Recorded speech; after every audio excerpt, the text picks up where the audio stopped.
नमस्कार, हमारा नाम है समरीन और आपने देखना शुरू कर दिया है लाइव सिटीज। देखिए सुबह के 8:30 बज रहे हैं और आप देख रहे हैं लाइव सिटीज का विशेष कार्यक्रम सुबह की चाय। देखिए आज के वीडियो में हम कई बातों का जिक्र करेंगे, लेकिन शुरू करेंगे हम लोग राजद से। आपको मालूम है कि राजद इन दिनों काफी एक्टिव हो गया है और आपको बता दें कि राजद ने अब एक बाकायदा बड़ी लिस्ट भी जारी कर दी है। इस लिस्ट में कई बड़े बड़े नेताओं के नाम दिए हैं। अब आप सोच रहे होंगे कि भला राजद ने कौन सी लिस्ट जारी की है और क्यों जारी की है, तो इस पर भी इस वीडियो में हम चर्चा करेंगे।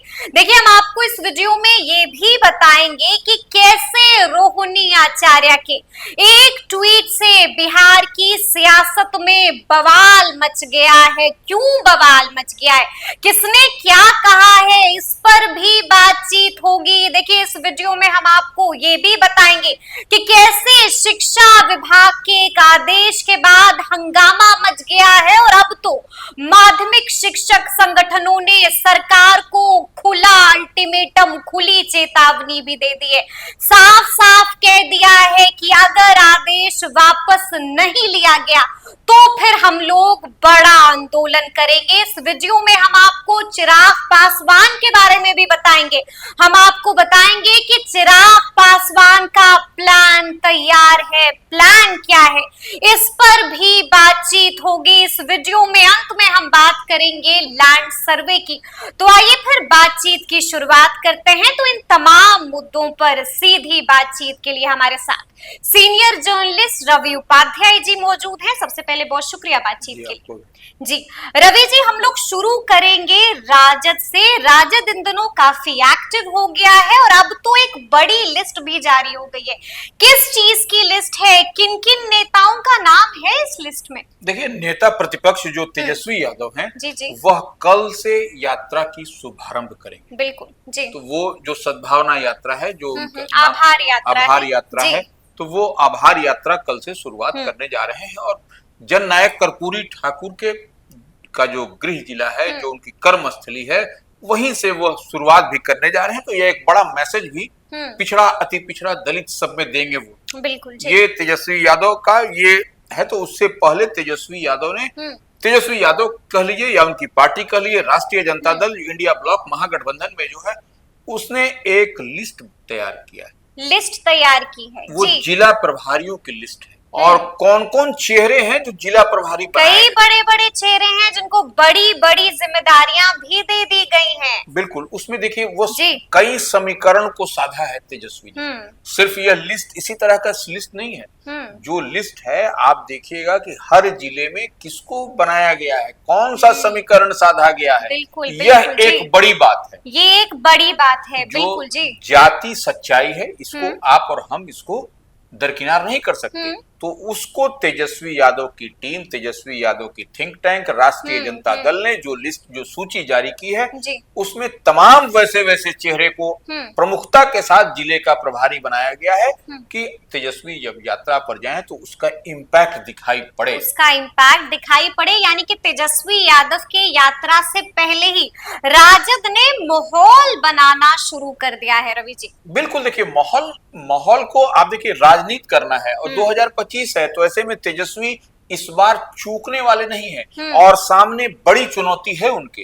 सामने एनडीए है, जन सुराज है प्रशांत किशोर की। तो यह सब वह एक एक चीज को वो पॉइंट आउट कर रहे हैं, वह खुद इसमें लगे हुए हैं, वो उनकी टीम लगी हुई है। तमाम लोग लग के एक एक बिंदु को बिंदुवार ढंग से देख रहे हैं, माइक्रो लेवल पर एनालिसिस कर रहे हैं, क्योंकि वह जान रहे हैं टकराना हमको किससे है। बिल्कुल, एक हेलीकॉप्टर को घेरने के लिए 10 हेलीकॉप्टर घेर चलता है। तो इस लिहाज से तेजस्वी की तैयारी अगर मजबूत नहीं होगी तो वो खामियाजा 25 में भुगतना ही महफूज नहीं होंगे, राजनीतिक रूप से महफूज नहीं होंगे तेजस्वी यादव राजनीतिक रूप से।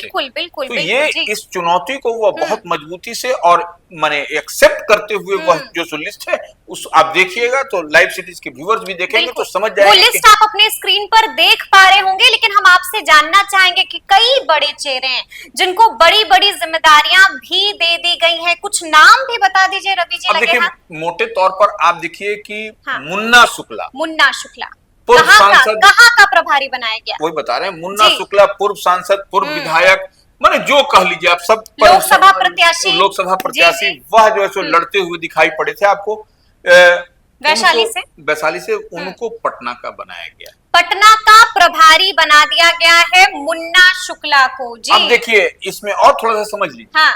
वहीं मुजफ्फरपुर में चितरंजन गगन को, जो प्रदेश प्रवक्ता हैं, जो वो पुराने टेस्टेड और ट्रस्टेड व्यक्ति हैं, उनको मुजफ्फरपुर का बना दिया गया, उनको मुजफ्फरपुर की जिम्मेदारी दे दी गई है, मुजफ्फरपुर का प्रभारी बना दिया गया है। सच्चे सैनिक है राजद के। बिल्कुल, वो मुन्ना शुक्ला का वो क्षेत्र जाना है वैशाली और मुजफ्फरपुर दोनों लगा हुआ क्षेत्र है, तो आप समझिए कि मुजफ्फरपुर का उनको चितरंजन गगन। अब हम चलते हैं सिवान। बिल्कुल, सिवान में किसको प्रभारी बनाया गया? अब सिपाही लाल महतो जो आरजेडी के उपाध्यक्ष हैं, हाँ। उनको बनाया गया है सिपाही लाल, दिया गया सिवान का जिम्मा। अब देखिए वहां महतो को हर चीज को बहुत बारीकी से एनालिसिस करना पड़ेगा, कुछ 2 मिनट का समय हम लोग लेंगे। सिपाही लाल महतो किस समाज से हैं, और वहां पर देखिए कौन वहां से सांसद कौन जीत करके आया है एनडीए से, विजय लक्ष्मी जीत करके आई हैं। तो ऐसे में जिस समाज से वो है, उसी समाज के काट के लिए वहां पर सिवान में सिपाही लाल महतो, वहां तो उनका एम वाई समीकरण तो है ही है, जो है ना साहब के साथ में जो फिर से जो मिलन हुआ, फिर से जो मजबूती बढ़ी, तो वहां तो वह फैक्टर है, यादव है ही है, सब है। अब वहां महतो को बना करके एक नया समीकरण साधने की कवायद तेजस्वी की टीम, तेजस्वी आरजेडी ने की है वहां पर। अब हम चलते हैं सारण में। सारण में आपको सुरेंद्र यादव जो एमपी हैं आरजेडी के जहानाबाद से, वो जो इस बार जीते हैं, उनको बनाया गया है, वहां का प्रभारी। बिल्कुल। वैशाली में बनाया गया है किसको?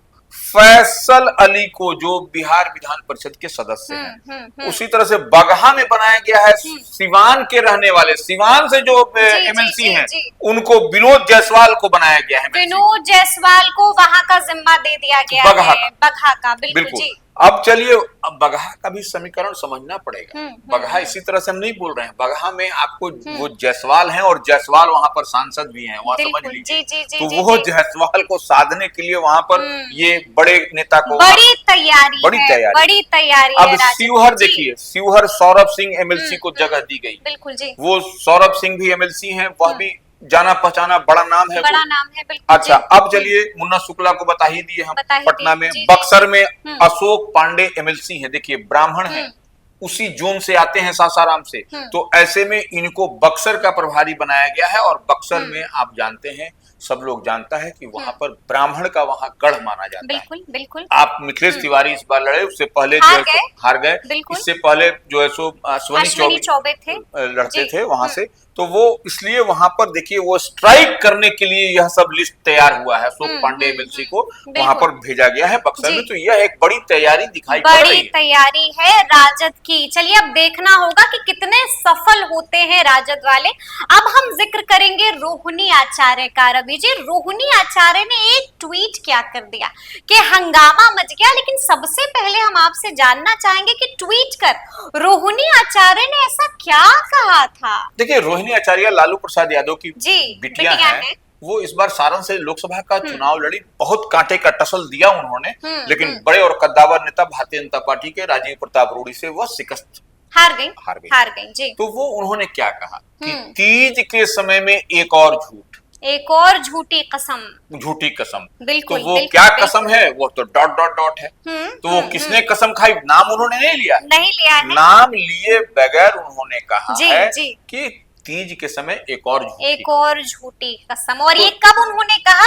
जब मुख्यमंत्री नीतीश कुमार ने जेपी नड्डा के सामने कुछ कहा था। बिल्कुल, कि अब हम पलटी नहीं मारेंगे, अब इधर उधर नहीं जाएंगे। और उसी दरमियान रोहिणी आचार्य का ये बड़ा ट्वीट आता है। बिल्कुल। तो ये कहीं ना कहीं बगैर नाम लिए हुए उन्होंने चाचा को टारगेट किया है, सब कुछ कह दिया। हाँ, सब कुछ कह दिया। उसके बाद ही जो है सो राजनीतिक में एक देखिएगा, बिहार की राजनीति में एक भूचाल आ गया, भूचाल। जिसके बाद ललन सिंह ने भी बहुत कुछ कहा है। क्या कुछ कह रहे थे ललन सिंह? देखिए, राजीव रंजन सिंह उर्फ ललन सिंह केंद्र में नरेंद्र मोदी गवर्नमेंट में वो मंत्री हैं, बिल्कुल। मोदी कैबिनेट में जेडीयू कोटे से हैं। तो यह, और उनसे जब पूछा गया, पत्रकारों ने पूछा कि इस तरीके से फिर पलटी मारेंगे, वो क्यों कह रहे हैं, क्यों सफाई दे रहे हैं मुख्यमंत्री नीतीश कुमार जी? तो वो देखिए बोले कि नहीं, वो उन्होंने पश्चाताप का शब्द भी इस्तेमाल किया कि 2 बार गए, गलती उनसे हुई, गलती को वो पब्लिक डोमेन में एक्सेप्ट कर रहे हैं, यही बड़ी बात है ये जी। उन्होंने कहा। और देखिए हाँ। कहीं ना कहीं वह यह कहते हुए भी नजर आ रहे हैं कि इतनी ही बात नहीं है, बात यह है कि अब वो नहीं इधर गलती करेंगे। तो ये एक बड़ा बयान आ गया ललन सिंह का। बिल्कुल। इसी बीच अशोक चौधरी भी काफी गुस्से में आ गए थे। देखिए अशोक चौधरी से ठीक यही सवाल उनसे भी पूछा पत्रकारों। अच्छा जी। तो उस पर अशोक चौधरी, वह जो सो नीतीश कैबिनेट के मिनिस्टर हैं बिहार में, तो वह बौखला गए, बिल्कुल गुस्से से आग बबूला हो गए। और जिस तरीके से, जिस लहजे में उन्होंने कहा कि वो उनको टूट रही है, बिल्कुल डर है, उनको डर सता रहा है कि कहीं विधायक इधर से उधर ना हो जाएं। इसलिए जो है सो इस तरह की बात को वो लोग हवा दे रहा है आरजेडी। ये अशोक चौधरी का बयान है। और लगातार अशोक चौधरी ये दावा कर रहे हैं कि राजद में महागठबंधन में भगदड़ मचने वाली है। चलिए अब हम अगली खबर का रुख कर लेते हैं रवि जी। अगली खबर नियोजित शिक्षकों से जुड़ी हुई है। नियोजित शिक्षकों को बड़ा झटका लग गया है, जिसके बाद से माध्यमिक शिक्षक संगठनों ने भी आंदोलन की चेतावनी दे दी है। क्यों आंदोलन की बात कर रहे हैं? देखिए माध्यमिक शिक्षक संघ के जो अध्यक्ष हैं एक्स एमपी शत्रुघ्न प्रसाद जी, वो उन्होंने क्या कहा है सबके सामने है। वो कह रहे हैं कि जो नियोजित और बीपीएससी, तो बोल रहे हैं कि नियोजित शिक्षक तो पहले से पढ़ा रहे हैं, उन लोगों को अनुभव है, वो लोग पुराने हैं, और बीपीएससी से जो है उनके अंडर में वो रहेंगे, यह कतई ये मंजूर नहीं है। तो इसको लेकर के, और वो उन्होंने गाइडलाइंस भी दिखाया हाईकोर्ट का, उच्च न्यायालय का, और उसकी अवहेलना की बात की जा रही है। तो यह कहीं ना कहीं इसको लेकर के बड़े आंदोलन की चेतावनी शत्रुघ्न प्रसाद दे रहे हैं, जो माध्यमिक शिक्षक संघ के अध्यक्ष हैं, सर्वे सर्वा हैं। वह कह रहे हैं इसको लेकर के बौखलाहट है। हालांकि उन्होंने कहा है कि मुख्यमंत्री से हम लोग मिलकर के रिक्वेस्ट करेंगे। पत्र जारी कर दिया है, मुख्यमंत्री को भी पत्र लिख दिया है, शिक्षा मंत्री को भी पत्र लिख दिया है, और दोनों डिप्टी सीएम को भी पत्र लिख दिया है शत्रुघ्न प्रसाद से। लेकिन अंदर खाने में आग लगी हुई है। नियोजित शिक्षकों के लिए जो बात दिखाई पड़ रही है कि वो कहीं माध्यमिक शिक्षक संघ इस पर उबाल में है कि वो ऐसा नहीं चलेगा, हमारी अनदेखी नहीं चलेगी, बिल्कुल नाइंसाफी नहीं चलेगी। तो अब देखना होगा कि आगे क्या कुछ होता है। देखिए अब हम जिक्र करेंगे चिराग पासवान का। चिराग पासवान भी बड़ी तैयारी में दिख रहे हैं। क्या करने जा रहे हैं चिराग पासवान रवि जी? देखिए चिराग पासवान, 2 दिन बाद चिराग पासवान की पार्टी की 11 तारीख को बैठक है, ठीक है, बोधगया में बैठक है, प्रदेश कार्यकारिणी की बैठक है।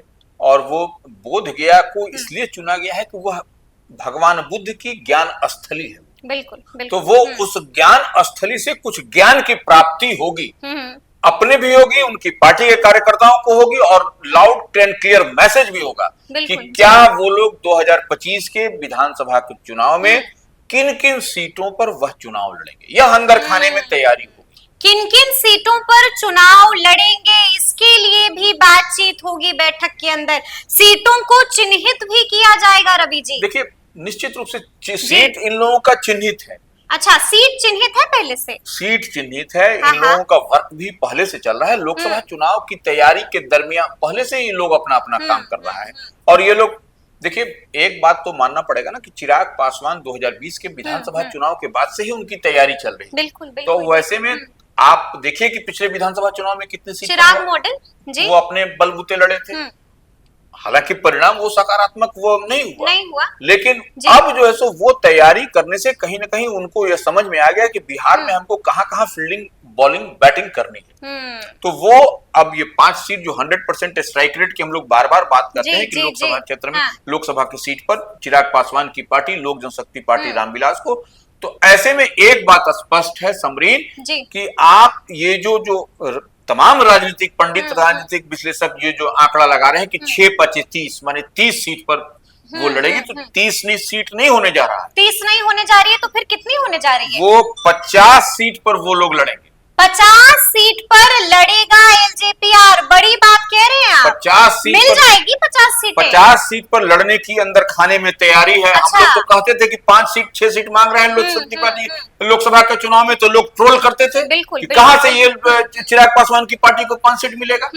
मिला 5 सीट, मिली 5 सीट, लाइव सिटीज के खबर पर मुहर लगी, बिल्कुल लगी। तो ये मैं कह रहा हूं कि 50 सीट पर वो लड़ने का दावा है। और अगर 50 सीट नहीं मिली तो क्या एक बार फिर से चिराग पासवान खेल कर देंगे? नहीं, देखिए खेल फूल की बात नहीं है, 50 सीट पर इनमें तैयारी है।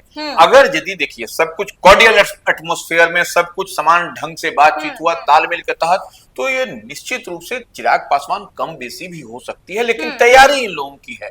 अगर यदि कोई कैंडिडेट इधर उधर होगा तो एनडीए को मदद करेंगे। बिल्कुल, ऐसा थोड़ी है कि हम नहीं लड़ेंगे तो एनडीए को। एनडीए के जो भी उम्मीदवार घटक दल अलायंस के होंगे उसकी मजबूती का भी ये लोग काम करेंगे। तो यह सब माने तमाम तरह के मुद्दे हैं, और इसके अलावा भी कुछ अन्य मुद्दे हैं जिस पर इनकी पार्टी गहन मंथन करती हुई। क्या संगठन में भी कुछ बदलाव करने जा रहे हैं 11 तारीख की बैठक में चिराग पासवान? देखिए एक बात समझिए, पिछले दिनों झारखंड की राजधानी रांची में इनकी राष्ट्रीय कार्यकारिणी की बैठक, बिल्कुल जी, तो वो बैठक खत्म हो गई। वो पार्टी का नॉर्म संविधान के तहत फिर अब प्रदेश कार्यकारिणी की बैठक है। बिल्कुल जी, तो ये बोध गया में 11 तारीख को, तो इस लिहाज से उसमें कुछ परिवर्तन होगा या फिर वो मुहर लगेगी। जो संभावना दिखाई पड़ रहा है, जो दिखाई पड़ रही है कि ये जो है सो इसी डायरेक्शन में चीजें आगे बढ़ेंगी, और हो सकता है कि मेरे विस्तार हो प्रदेश कमेटी का विस्तार भी हो सकता है। उसमें कई लोगों का नाम जुड़ता हुआ दिखाई भी पड़ेगा। कई लोगों का नाम जुड़ता हुआ दिखाई भी पड़ेगा। तो चलिए अब हम आखिरी खबर की रुख कर लेते हैं। देखिए आखिरी खबर जमीन सर्वे से जुड़ी हुई है। रवि जी, लगातार राजस्व एवं भूमि सुधार मंत्री दिलीप जायसवाल एक्टिव है और बड़े बड़े ऐलान भी कर रहे हैं। बीते दिनों भी उन्होंने बड़ा ऐलान किया था, क्या कुछ कह रहे थे मंत्री जी? देखिए मंत्री जी का स्पष्ट है कि इस बार आपको फैमिली ट्री देना है, उसको आपको जो वंशावली उसको आपको किसी से न टेस्ट कराना है, ठीक है, न कहीं भाग दौड़ करना है, सिर्फ आपको अपना खुद से बनाना है वंशावली। खुद से बना वंशावली बनवाने के लिए सरपंच के पास नहीं जाना है, कोर्ट नहीं जाना है, किसी अधिकारी के पास नहीं जाना है, सिर्फ आप बनाइए और बना करके दे दीजिए। यही आपकी स्वघोषणा पत्र के बारे में भी बहुत कुछ बताया है। आपको सेल्फ डिक्लेरेशन तो देना ही पड़ेगा, उसी में आप इसको अटैच कर दीजिए ना, इसी में अटैच कर दीजिए, उसको दे दीजिए। आपको कहीं कुछ ना, सब कुछ ऑनलाइन आपको बताया गया है कि 12 जो कागज है वो आपको एक क्लिक में ऑनलाइन डिजिटली आपको मिल जाएगा, कहीं कोई हो जाएंगे, आपको इधर उधर कहीं। और तमाम सीओ को भी चेता दिया है मंत्री जी ने। देखिए सीओ को तो इस कदर चिताया हुआ है कि आपको अगर यदि कुछ होगा तो वो निश्चित रूप से राजस्व एवं भूमि सुधार विभाग with the consent of DM concerning DM वो उस पर कार्रवाई होगी सीओ पर। अगर यदि वो इधर उधर हुलुक बुलुक करेंगे, तब अगर हुलुक बुलुक करेंगे तो फिर कार्रवाई होगी और नप जाएंगे सीओ। बड़ी चेतावनी दे दी है राजस्व एवं भूमि सुधार मंत्री दिलीप जायसवाल ने। तो देखिए तफसील से हम लोगों ने आपको बताया है कि क्या कुछ अहम होने जा रहा है। तो फिर ये पूरी बातचीत आप लोगों को कैसी लगी है, कमेंट करके हमें जरूर बताइएगा। तो ऐसे तमाम अपडेट्स के लिए ऐसे ही हमारे साथ बने रहिएगा और देखते रहिएगा लाइव सिटीज। बहुत शुक्रिया।